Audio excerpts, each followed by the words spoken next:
Leo naongea na wewe kinyonge sana, mpe Sharifu majini kisha Janeti Mwagama, wambie wameondoka ghafla sana, yani ghafla.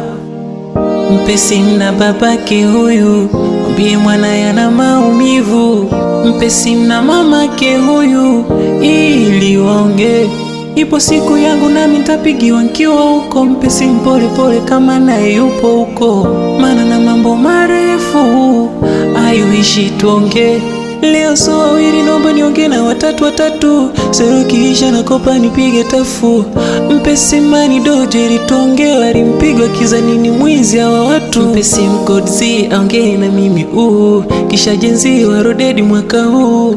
Wambie wasiumie roho, maana wino wajaondoka long time ago. Mpe simu 29 chafu yangu yule machinga, kabla hujakata mpatie Laila Odinga. Wambie jenzi wa Kenya walimlilia, walimpenda la mapema ametangulia. Baba nataka na mimi stori za huko, vituko mgei king majuto. Pole pole naye vipi huko hauye bado ajaja. Mpigie bwana, mpigie bwana, watu watajiongea nao. Mpigie bwana, mpigie. Haya tulieni, nampigia. Hello dear God, leo nimepiga tena, maana kuna wengine hatukuongea vyema.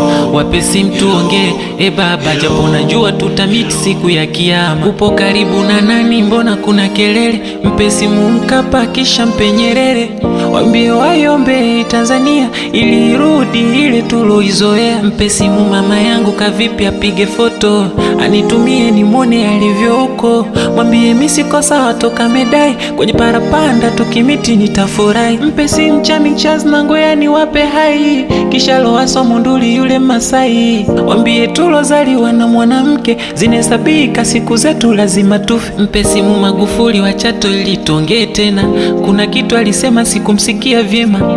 Hapo ulipo ndo nakupata, ila ukimuvu mtandao unakatakata. Wape simu wale wote waloacha wawapendao, maana watu waona tena. Wape simu akina Mwinyi, Biki Dude na Ali Kibao, wambie tutaonana tena. Wape simu wale wote waloacha watoto wao, ili hata wawambie mema. Nakata simu cause kuna hitilafu ya mtandao, kitulia ndo nitakupigia tena.